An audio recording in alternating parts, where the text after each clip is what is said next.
Now, Trudi is here to share the latest wonder wands to enhance your smallest assets. Mascara is what we're talking about. It is the hardest working beauty item, and once you find a good one, it is a keeper. Morning, Trudi. Morning, how are you? Very, very well. Mascara is something I'm not particularly good with. So where do you start looking? Where do you start shopping for a mascara? I think the best thing to do is the smaller the lashes, the smaller the wand. Because what you want to do is use something that's like almost like a comb or a fan to try and build up some lash, and the longer the lashes, the fatter the wand. Okay. So it's all about the wand. I mean, the formulas differ, they do, some offer volume, separation, length, but really it's the brush that makes the difference. The brush is the big deal. That's the big deal. That's where all the squillions are spent, sort of developing that special bit. And the technology going into them is just incredible. So what are your best tips in to apply it without smudging? Because this is somewhere I fall down in. Yeah, people rush mascara. It's like the last thing you do. I think what you need to do is slow down and apply it in coats. So I always tilt my head backwards and get the wand and actually place it right at the roots of the lashes and then wiggle a little bit and then pull it through to the ends. You don't want a lot of mascara on the ends of your lashes because they end up gluing together and looking like you've got one lash. Yeah. So you want to get most of the product at the root, so tilt your head back. Another little tip is if you wear glasses, get a magnifying mirror and tilt your head forward. Apply the bottom first, wait for it to dry and then put on the top, because often you'll put on the top, do the bottom, and then you've got those little dots all the way under there.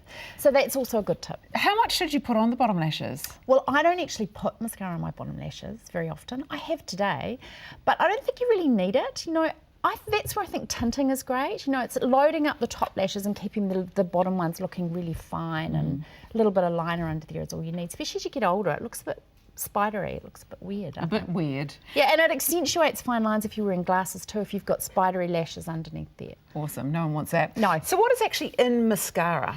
Look, there's good things and bad things. I don't like waterproof mascara because to make it last, it uses some extracts from refined crude oils, so not a lot of great things in waterproof that doesn't mascara. sound great. No, and if you've got sensitive eyes and you use waterproof mascara and you cut that out of your beauty routine, you'll notice that it's actually nicer on the eyelashes. Good things are the pigments, the oxides, synthetic polymers these days, like they sort of wrap around the lashes and separate them, which is really nice. And oils and waxes like carnauba oil, castor oil, lanolin. So they've actually done a lot of work, beauty companies, to make mascara not so dirty in terms of it being a clean beauty product, but the waterproof is where you're going to get, you know, things that aren't so good for your eyes. Plus it's hard to get off. You know, it really is hard to get off. And as I've said before on the show, unless you're caught in the rain or you're sobbing, you don't really need waterproof mascara. Okay, so what have you brought in today? So I've brought in a range. Like I said, it's all about the brush, and I thought I was going to try and match up people's lashes, which is also difficult with fragrance. But for fine lashes, you can't go past this Dark Magic, which is the newest from Max Factor. The wand is super clever. It's a comb, so it picks up those tiny, tiny lashes that are in between.